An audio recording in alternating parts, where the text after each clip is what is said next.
Hello welcome all again. एक बहुत ही शानदार सा वीडियो आपके लिए लेकर आए हैं जिसमें हम बात करने वाले हैं आपसे, जी हाँ, सीबीएसई के जो सैंपल पेपर इशू हैं उनके बारे में बात कर रहे हैं। Physics, chemistry, maths, biology, IP, computer science, किस सब्जेक्ट में कितने क्वेश्चन आएंगे, क्या इंटरनल चॉइस है, किस तरह से अटेम्प्ट करने होंगे, क्या ओएमआर भरेगी, क्या नेगेटिव मार्किंग होगी, बहुत सारे क्वेश्चन हम सबके दिमाग में थे। सीबीएसई ने सारे क्वेश्चंस को क्लियर कर दिया है और अब सिर्फ एक ही चीज की कसर रह गई है। वो कसर रह गई है कि हमें टाइम टेबल नहीं पता है कि कब से एग्जाम होंगे, डेट, वरना नवंबर एंड या दिसंबर में वो एग्जाम होने हैं। तो इन सभी डिटेल को लेकर हम अपने साथ आए हैं, लेकिन कुछ खाली खाली सा लग रहा है। जी हां, हमारे मित्र और हमारे एक्सपर्ट महेंद्र कालरा जी बाकी हैं। सर आ जाइए, आपका बहुत बहुत स्वागत करते हैं। चलिए, नमस्कार मनीष जी। क्या खबर है सर? बहुत जोरदार सी, बहुत इंपॉर्टेंट सी बात है कि सीबीएसई जो सैंपल पेपर थे वो आज इशू कर दिए हैं और उससे अब बहुत क्लियर हो गया है कि एग्जाम कितने मिनट का होगा और कितने क्वेश्चंस होंगे, और हर सब्जेक्ट में इसको अलग अलग तरीके से रखा गया है। चलिए सबसे पहले बता दीजिए, क्या इंटरनल चॉइस होगी कि नहीं? बिल्कुल इंटरनल चॉइस होगी। बहुत अच्छी बात है ये बच्चों के लिए। ऑब्जेक्टिव में इंटरनल चॉइस होगी, इससे खुशी की बात क्या हो सकती है? बिल्कुल सबसे अच्छी बात है इंटरनल चॉइस। और नेगेटिव मार्किंग होगी कि नहीं होगी? नेगेटिव मार्किंग नहीं होगी, ये भी बहुत अच्छी बात है। ये भी बहुत अच्छा है। अच्छा, ओएमआर के लिए अभी कुछ क्लैरिटी है कि अच्छा, नहीं है? ओएमआर को लेके मनीष जी ऐसी बात है कि बहुत ज्यादा क्लैरिटी अभी सीबीएसई ने नहीं दी है।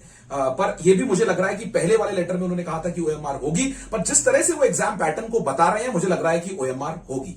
चलिए तो जल्दी से जान लेते हैं कौन कौन से सब्जेक्ट्स हैं। सबसे पहले जान लेते हैं, काला जी बताइएगा, हम केमिस्ट्री से शुरुआत कर रहे हैं। कितने मिनट का पेपर, क्या मार्किंग स्कीम, फटाफट से। चलिए केमिस्ट्री की बात करते हैं। तो केमिस्ट्री में का जो पेपर था वो पहले ही बता दिया गया था, 35 मार्क्स का होगा। सबसे इंपॉर्टेंट बात, 35 मार्क्स का पेपर, 3 सेक्शन होंगे। इसमें 3 सेक्शन होंगे, सेक्शन ए, बी और सी। सेक्शन ए में 25 क्वेश्चन होंगे और उसमें से 20 क्वेश्चन बच्चे को अटेम्प्ट करने होंगे। बहुत सही। और ऐसे ही अगर हम जाते हैं सेक्शन बी में जाते हैं तो 24 क्वेश्चंस होंगे और 20 क्वेश्चंस बच्चे को अटेम्प्ट करने होंगे। यानी कि फर्स्ट सेक्शन की बात करें तो अपने पास 5 क्वेश्चन छोड़ने की चॉइस होगी और यहां पर 4 क्वेश्चन छोड़ने की चॉइस होगी। बिल्कुल। और सेक्शन सी जो है केमिस्ट्री में थोड़ा सा अलग होगा, जिसमें 6 क्वेश्चंस होंगे और 5 करने होंगे। पर इसमें 2 खास चीजें होंगी। एक होगा इसमें case based questions, match the following और एनालॉजी बेस्ड क्वेश्चंस होंगे केमिस्ट्री में। चलिए, एनालॉजी क्या होती है, मैच द फॉलोइंग क्या होता है, केस बेस्ड स्टडी क्या होता है, इन सब के बारे में बात करेंगे। लेकिन फिजिक्स, केमिस्ट्री, बायोलॉजी सबकी बात करनी है सर। बायोलॉजी साइंस के सारे स्टूडेंट जानना चाहते हैं।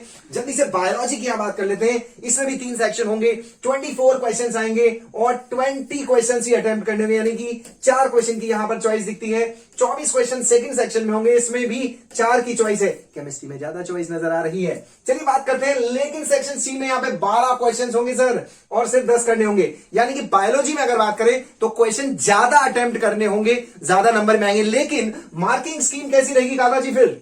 बिल्कुल, एक्चुअली में जो ओवरऑल मार्क्स है वो 35 ही रहने वाले हैं और उनको कन्वर्ट कर दिया जाएगा। चाहे 50 का पेपर होगा, चाहे 45 का पेपर होगा, वो कन्वर्ट होके किस में हो जाएगा, 35 में हो जाएगा।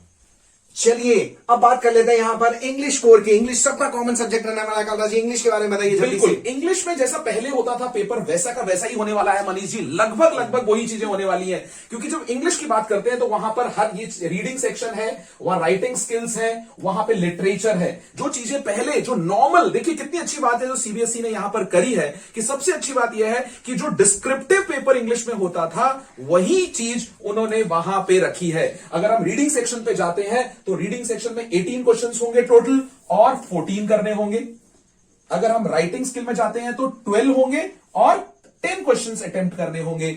और अगर हम लिटरेचर में जाते हैं तो 30 क्वेश्चंस होंगे और 26 अटेम्प्ट करने होंगे। यानी कि जो नंबर ऑफ क्वेश्चंस आ रहे हैं वो है 60 और जो अटेम्प्ट करने हैं वो है यहां पर हमारे 50। तो लगभग यहां पर काला जी लगता है कि 20% के करीब का एक मार्जिन दिया है हमें। यहां पर हमें जो चॉइस दी है वो 20% की दी गई है इंग्लिश में भी। यस। और अब बात कर लेते हैं बहुत ही अच्छा सब्जेक्ट फिजिक्स। जी हाँ, बिल्कुल, फिजिक्स का पेपर भी वैसा ही होने वाला है। जो पेपर है उसमें 25 क्वेश्चंस होंगे सेक्शन ए में और 20 क्वेश्चंस बच्चे को अटेम्प्ट करने होंगे। ऐसे ही सेक्शन बी में 24 क्वेश्चंस होंगे और 20 क्वेश्चंस अटेम्प्ट करने होंगे। और सेक्शन सी में 6 क्वेश्चंस होंगे और 5 क्वेश्चंस अटेम्प्ट करने होंगे। चलिए सब्जेक्ट की सारी बात कर ली। एक बहुत इंपॉर्टेंट पोर्शन और रह रहा है यहाँ पर जो हम काला जी से जानने वाले हैं। फिजिक्स को ऐसा मान लें काला जी, केमिस्ट्री की कट कॉपी पेस्ट किया गया है सब कुछ। बिल्कुल, मोर और लेस वही है। और अब बात कर लेते हैं मैथमेटिक्स की। इसमें थोड़ा सा डिफरेंस ज्यादा नजर आ रहा है बिल्कुल, क्योंकि ये बिल्कुल ही अलग नजर आ रहा है। क्योंकि अगर आप ओवरऑल अगर आप देखें तो यहां पर बहुत जो मेजर डिफरेंस नजर आ रहा है वो ये है कि सेक्शन ए में 20 एमसीक्यू हैं और 16 करने होंगे। और यहां पर दोबारा देख लेते हैं। चलिए सेक्शन बी में अगर हम देखते हैं तो 20 एमसीक्यू होंगे और 16 करने होंगे यहां पर। सिमिलरली यहां पर सी सेक्शन को देखते हैं तो यहां 10 एमसीक्यू होंगे और 8 करने होंगे। तो यहां पर क्वेश्चंस, क्योंकि मैथमेटिक्स एक ऐसा सब्जेक्ट है जहां पर कैलकुलेशन इन्वॉल्व होती है। देखिए सीबीएसई कितनी दूर की बात सोची है, क्योंकि यहां पर इन्वॉल्वमेंट जो है, यहां पर जो इन्वॉल्वमेंट जो है वो किसका है, न्यूमेरिकल्स का है। क्वेश्चंस करने हैं बच्चे को, इसलिए यहां जो ये 50 क्वेश्चंस उन्होंने दिए हैं टोटल, और अटेम्प्ट करने वाले क्वेश्चंस यहां पर केवल कितने रहेंगे, 40, जो कि किसी भी साइंस सब्जेक्ट का सबसे लोएस्ट नंबर है मनीष जी।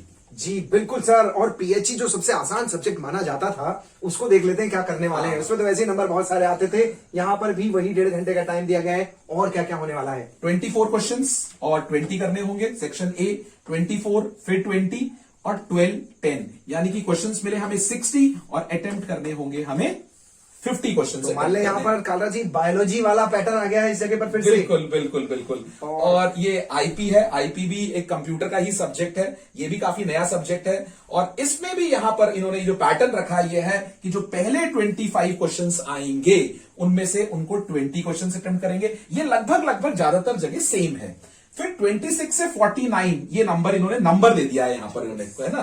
तो यहां पर भी क्वेश्चंस वही सेम 24 होते हैं, और यहां पर उनको 20 क्वेश्चंस अटेम्प्ट करने होंगे। और लास्ट में ये जो 6 क्वेश्चंस हैं यहां पर उन्हें 5 क्वेश्चंस अटेम्प्ट करने होंगे। तो मोर और लेस इसमें भी वही सेम 45 क्वेश्चंस अटेम्प्ट होंगे। तो वही काला जी ऐसा मान लें कि ये भी फिजिक्स, केमिस्ट्री और बायोलॉजी जैसा ही पैटर्न यहां पर नजर हमें आ रहा है। और अब इस वीडियो में सबसे खास बात कर रहे हैं। जी हाँ, चाहे आपने सैंपल पेपर देख लिया हो, जो आपको समझा दिया हो, सब कुछ हो गया हो, फिर भी एक बड़ा क्वेश्चन हमारे दिमाग में रहता है। काला जी बताइएगा, अगर 50 क्वेश्चन करने थे और 60 क्वेश्चन दे रखे हैं तो कौन से 50 चेक होंगे? क्या मैं 60 के 60 कर दूं और जो एनी 50 सही हुए वो चेक होंगे, या क्या लिखा है एग्जैक्टली सैंपल? बिल्कुल, क्योंकि यही इस सबसे इंपॉर्टेंट बात है इस सैंपल पेपर की। क्योंकि यहां पर सैंपल पेपर पे हम जो ध्यान दे रहे हैं वो नंबर ऑफ क्वेश्चन कितने आए और कितने करने पे ध्यान दे रहे हैं, पर ध्यान हमें यहां पर इस बात का देना है कि अटेम्प्ट हमें कैसे करने हैं। क्योंकि ये बहुत इंपॉर्टेंट इशू होगा कि क्वेश्चन कैसे अटेम्प्ट किए जाए। फॉर एग्जाम्पल अगर मैं यहां पर चलता हूं, सेक्शन ए को लेकर चलता हूं, और सेक्शन ए में 25 क्वेश्चन हैं,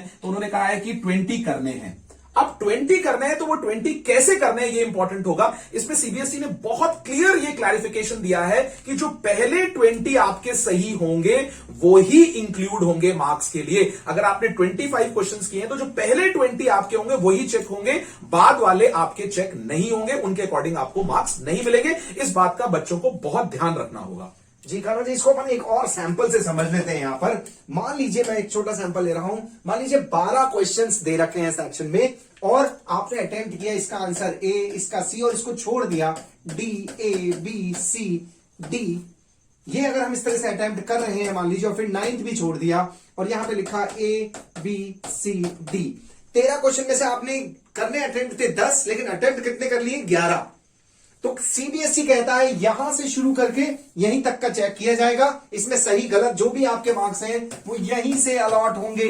13 में से आपको 10 करने थे, क्योंकि आपने अटेम्प्ट नहीं किया, इसको काउंट नहीं कर रहे हैं। क्लियर है, इस क्वेश्चन को कंसीडर ही नहीं किया जाएगा। ऐसा माना जाएगा कि आप इसको ओवर अटेम्प्ट कर रहे हैं, और अटेम्प्शन इज नॉट अलाउड। काला जी मैं बिल्कुल सही कह रहा हूं कि एग्जैक्टली इस चीज को? बिल्कुल, ये बात आप मनीष जी बहुत सही कह रहे हैं। इसका मतलब ये हुआ कि बच्चे को पेपर करते वक्त पहले ये ध्यान देना होगा कि कौन से क्वेश्चंस उसको बहुत ढंग से आते हैं, उसको फिर उसके बाद अपनी नोटबुक में लिखने होंगे। ये बात का ध्यान देना तो काला जी ऐसा भी मान लें कि पहले जो हमें सैंपल पेपर बुकलेट दी गई है, जो हमें बुक दिया गया है, पहले उसमें टिक कर लें, और ओएमआर में फिर तसल्ली से अटेम्प्ट। बहुत अच्छा। अगर ओएमआर होता है तो बच्चों को ओएमआर बाद में भरनी है, पहले वो जो बुकलेट मिली है उनमें क्वेश्चंस को अटेम्प्ट करें और उसके बाद ओएमआर या अपनी आंसर स्क्रिप्ट पर जाए।